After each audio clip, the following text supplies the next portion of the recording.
বৈষম্য বিরোধী ছাত্র আন্দোলন করে যারা এই দেশকে স্বৈরশাসক মুক্ত করেছেন, দেশের নানা অনিয়ম, দুর্নীতি ও তদ্বির বাণিজ্যের বিরুদ্ধে লড়াই করছেন, সেই যোদ্ধাদের বিরুদ্ধেই উঠেছে অভিযোগের তীর।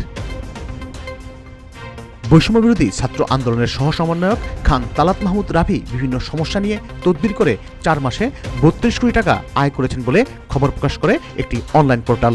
সংবাদটি প্রকাশিত হওয়ার সাথে সাথে চারিদিকে হইচই পড়ে যায়, যদিও পরে নিউজটি মিথ্যা জানিয়ে মুছে ফেলে দুঃখ প্রকাশ করে ওই অনলাইন পোর্টাল। বিষয়টি নিয়ে বৈষম্য বিরোধী ছাত্র আন্দোলনের আহ্বায়ক হাসনাত আবদুল্লাহ, জাতীয় নাগরিক কমিটির মুখ্য সংগঠক সার্জিস আলম ও রাফি নিজে মুখ খুলেছেন। বুধবার এক ফেসবুক পোস্টে সার্জিস লেখেন, ডেইলি বাংলাদেশের সংবাদের দাবি, মায়ের এনআইডি দিয়ে খোলা খান মাহমুদ তালাত রাফির আরেক বিকাশ অ্যাকাউন্টে 1 আগস্ট থেকে 1 অক্টোবর লেনদেন হয়েছে প্রায় 32 লাখ টাকা। ফ্যাক্ট, উক্ত সময়ে এই অ্যাকাউন্টে কোনো লেনদেনই হয়নি। ওই অ্যাকাউন্টে জুলাই থেকে ডিসেম্বর মাস পর্যন্ত মাত্র একবারই 20 টাকা লেনদেন হয়েছে। পোস্টে সার্জিস আরও লেখেন, সমন্বয়ক রাফির বিরুদ্ধে মিথ্যা নিউজের কারণে তার ডিলিট করে ক্ষমা চেয়েছে অনলাইন পোর্টাল ডেইলি বাংলাদেশ। পোর্টালটি বলছে, এই মিথ্যা নিউজ যে সাংবাদিক করেছে তার বিরুদ্ধে শাস্তিমূলক ব্যবস্থা নেওয়া হবে। এছাড়া এই নিউজের জন্য রাফির যে মানহানি হয়েছে তার জন্য তারা ক্ষমা প্রার্থী। পাশাপাশি তারা যেখান থেকে এই তথ্যগুলো সংগ্রহ করেছে সেই পেজের তথ্যসূত্রগুলো বানোয়াট বলে প্রমাণিত হয়েছে। গুজব থেকে সাবধান। অন্যদিকে আজ সন্ধ্যায় ফেসবুকে একটি ভিডিও বার্তায় রাফি দাবি করেন, তার বিরুদ্ধে আনা সব অভিযোগ সম্পূর্ণ ভিত্তিহীন ও মিথ্যা। রাফি বলেন, এ ধরনের অভিযোগে আমি অত্যন্ত হতাশ।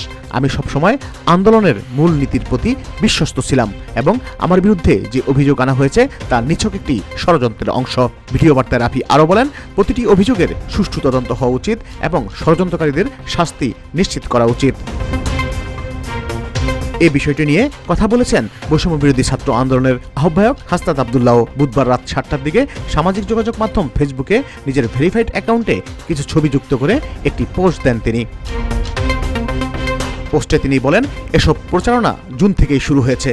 প্রথমে সাদ্দাম বলল আমরা নাকি 100 কোটি টাকা খেয়ে আন্দোলনে নেমেছি, এমনকি আগস্টের 4 তারিখও বলা হলো টাকা নিয়ে পালানোর সময় ধরা খেয়েছি। কিছুদিন আগে ছড়ানো হলো 200 কোটি টাকা খাওয়ার খবর। পরশুদিন শুনলাম আর্মি নাকি আমাকে অ্যারেস্ট করে থানায় নিয়ে গেছে।